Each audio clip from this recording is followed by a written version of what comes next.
So yes, I'm Kate, and I have come from London. I'm a junior developer at the Financial Times, and these are my beautiful guinea pigs, Phoebe and Mopsa, and today I am 30 years old.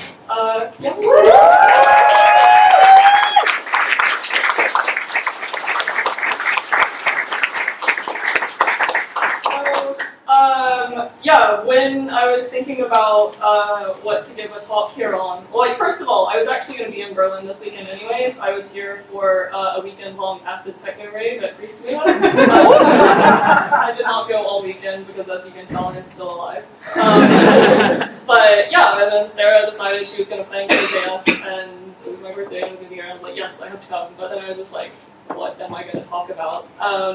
And then, yeah, I thought I would just stick as close to home as possible and talk about acid techno. Just, like, who knows what acid techno is? Using it, yeah, Fred, yeah.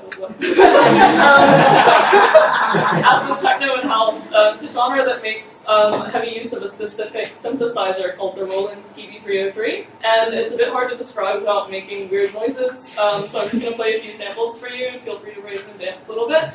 And apologies in advance if you don't like acid techno and the TB303, because I think it can be a bit of an acquired taste.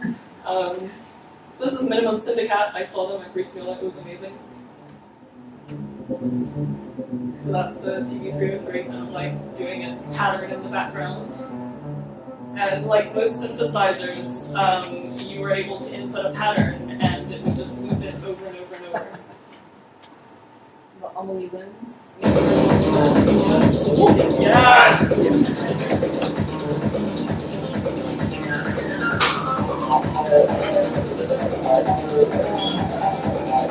I thought that change the resonance of the frequencies and get that really kind of like squishy noise.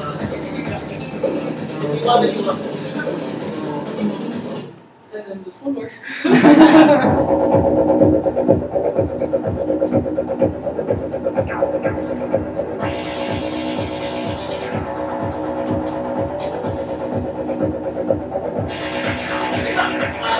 Yeah, what a noise. So your immediate reaction might be like, ugh, great. And that's actually exactly how people reacted to it at first. So the thing, like, when the Roland TB303 first came out, it was a complete and utter commercial failure.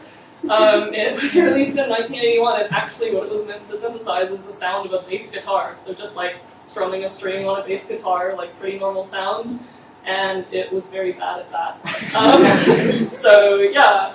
But it had that kind of weird, twingy, squelchy sound to it. And yeah, normally people didn't like it, so they discontinued it in 1984. And after it was discontinued, people like, DJs just working in their bedrooms at home, they just picked up these super cheap discontinued TB303s. And started to get addicted to its like really unique sound. So there's this Chicago group, Future, spelled with a PH, and they helped popularize the sound of the TB303 with their album Acid Tracks, and they helped birth the acid techno genre in 1987. And this is while rave culture was hitting its stride, the second summer of love in the UK, and so the sound of the TB303 came to represent a lot of music in the 90s rave scene. And so the TB303 went from a complete failure to like a sought-after piece of electronic music history. And I'm reading up on all of this after I found out. I think it was actually at JSConf like a couple of weeks ago, and Live JS. I actually went to them and I asked like, what makes that squelchy acid techno noise? I have to know, and they were like TB303, and we had a great conversation. So like, then I went and looked it up, and I was like, I gotta have one of these. That's so they're really in demand now. So even though we've largely moved on from making music with analog synthesizers, they're pretty much a collectible item now, and they have a price tag to match. So as much as I'd like to own a real TB303, and I will keep that dream in the back of my head, it's a little bit out of reach. So if you want a TB303 and you can't afford to buy one, you have a few options. You can get modern DJ software like Ableton, which will have acid synth plugins for you to play with. You can buy a replica circuit board from Adafruit and a bunch of discontinued transistors and a soldering iron, and find a page from 2010 on the internet and build a TB303 mock-up called the Zoxbox, and that's on my to-do list. I actually got one of these for my birthday, so I have the circuitware. I just got to get all the other stuff for like the next 10 years, and I'm looking forward to it. And I got to go through a few like low-stakes projects and ruin those first because my scoring's really bad. You can buy the newer Roland TV3, which is like a digital dream version of the TV303.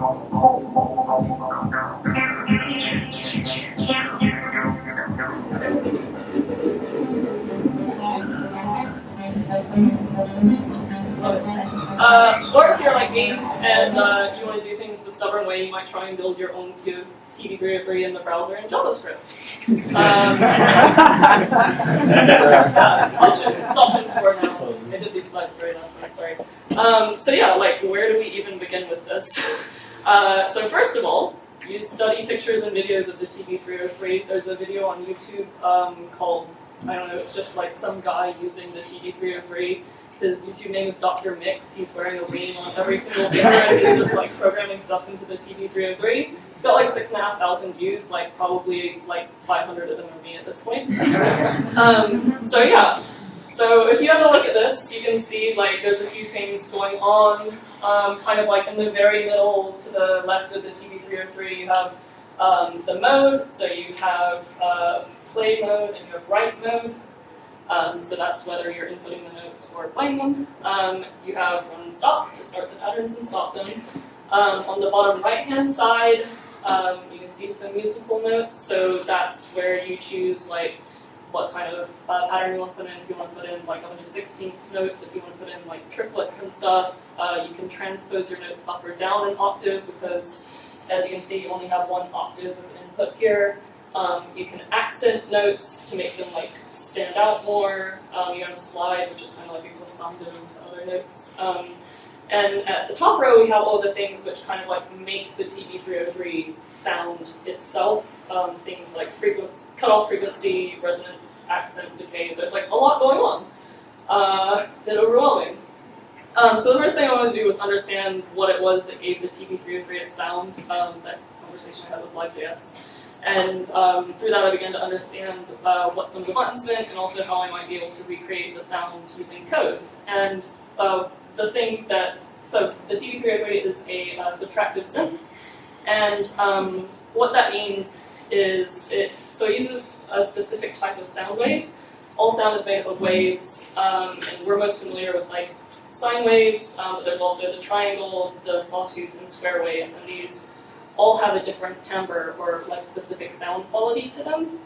And so when we choose a base sound wave for our synth, every synth, you know, like if you get an electronic keyboard and you're like playing around with it, they're all going to have different bass waves. And so the ones that sound very like round and wholesome and lovely, those are usually going to have sine waves. And then these like, you know, the buzzy ones like the TV303, they're going to have the square or the sawtooth, and you can see they even look like and it's called subtractive synthesis because what you do is you have your base wave, and then using a filter, you start to basically carve out the sound. So you have all these frequencies and harmonics that come with the base wave, and you're going to start to like either narrow these down with the filter, or you might interfere with them by adding another wave, and the way they go together, they create new frequencies and harmonics.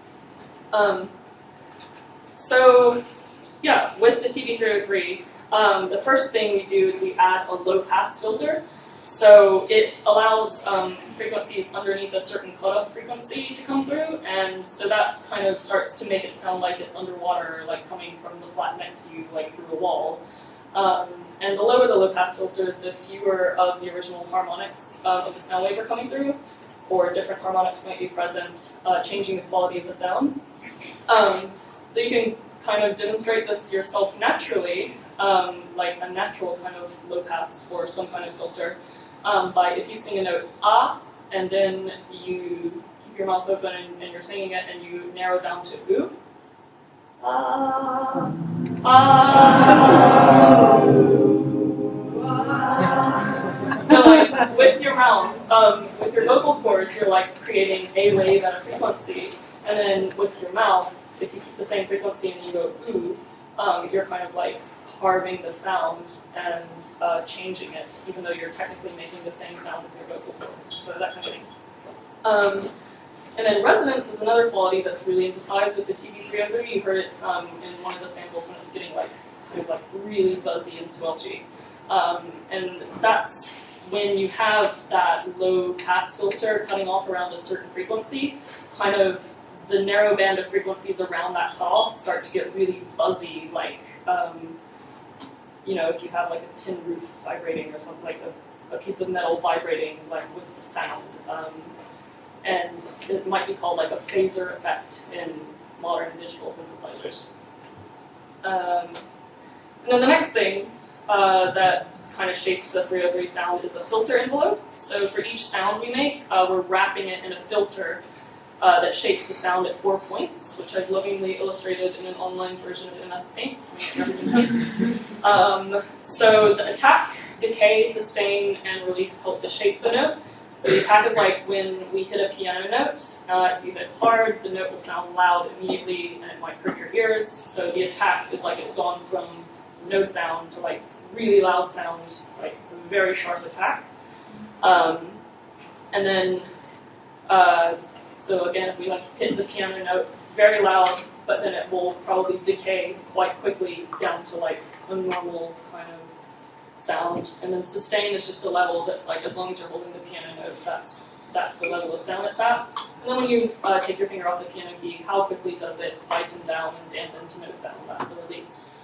So what gives the TB303, and as the techno, its very particular sound, is you have a very sharp attack, and it jumps up a lot.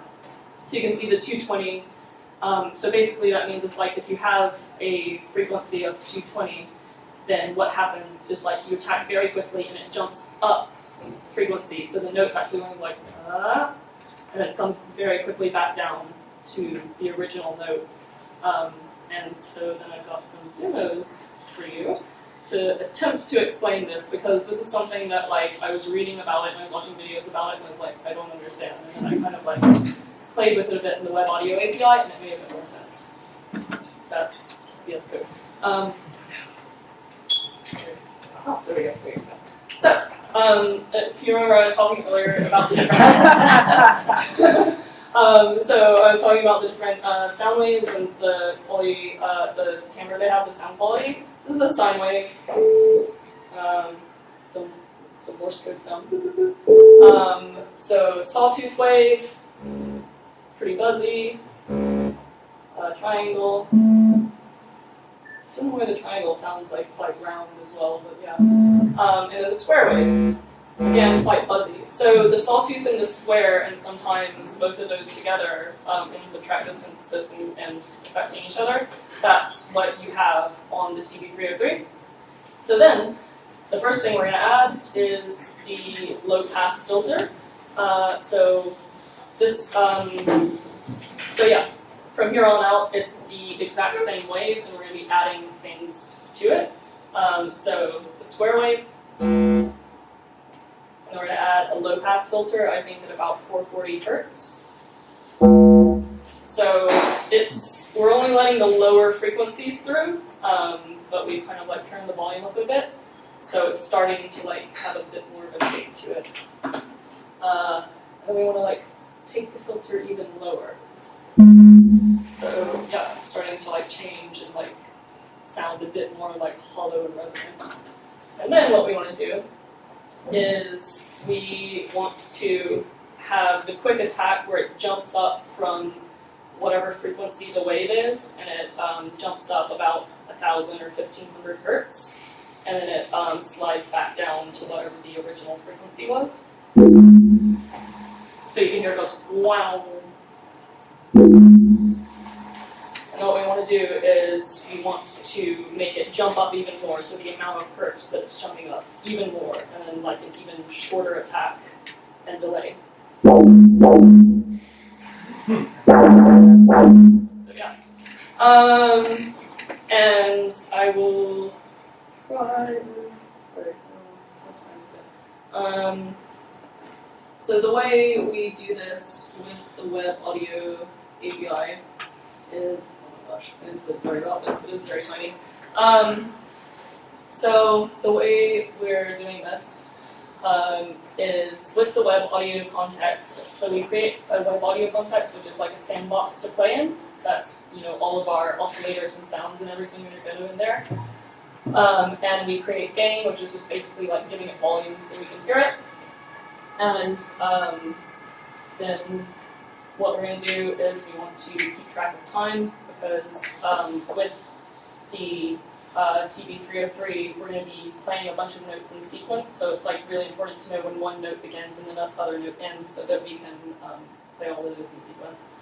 And what we're going to do is, you'll see in a minute, we're going to have a very basic. The CSS is so bad. I need to study grid more. But you can see we have our octave where we can input notes. And so once we have that, we're going to feed that array into our play pattern. And what we're going to do is we're going to take each note of the array and we're going to create an oscillator for it. So we're going to create either a sine wave or a square wave or a sawtooth. And then we're going to add a biflod filter. I still don't know what biflod filter is, but it's the kind of filter we need. And we're going to give it, it's going to be a low pass filter because remember we want to cut out those higher frequencies.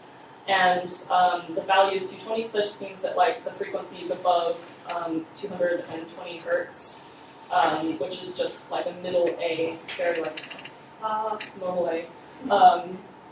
And then the Q value, that's the resonance. This is one that I've just kind of had to read the docs, but mostly like mess around with because it's very weird. It's like it goes from 0.01 to 1,000, and it's like if I put it on 20, there was like no resonance, and if I put it on 30, it was like all like, and it was like very weird. So with a lot of this stuff, I think you just do have to like kind of play around. And then EG, which stands for like envelope generator, because that's the syntax that I found reading about all of this. You see we're jumping up quite a lot, so 1,960 hertz, so that's the big attack and decay. And so what we're going to do is we're saying, like with this filter, we're going to take the frequency and we're going to exponentially ramp to this value, the EG, now, which is like when we start the audio context, when we start the oscillator, and then to 0.02 of a second after we start. And then immediately afterwards, we're going to drop back down to the base frequency. And basically that's the length of the note, so however long the note's going to be. And then we connect the oscillator to the filter, and the filter to the master gain node, so we can hear it. And yeah, so we're doing that for every note that we create. And so this is very basic. There's obviously a lot missing. There's no transposition. There's like write and read, which is like super basic. There's a lot left here, but I'm going to try and make a pattern for you and play it. So let's just kind of...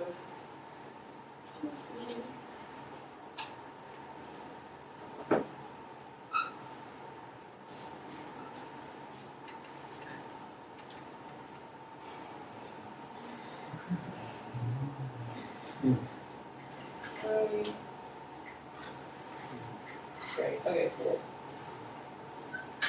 Let's find out.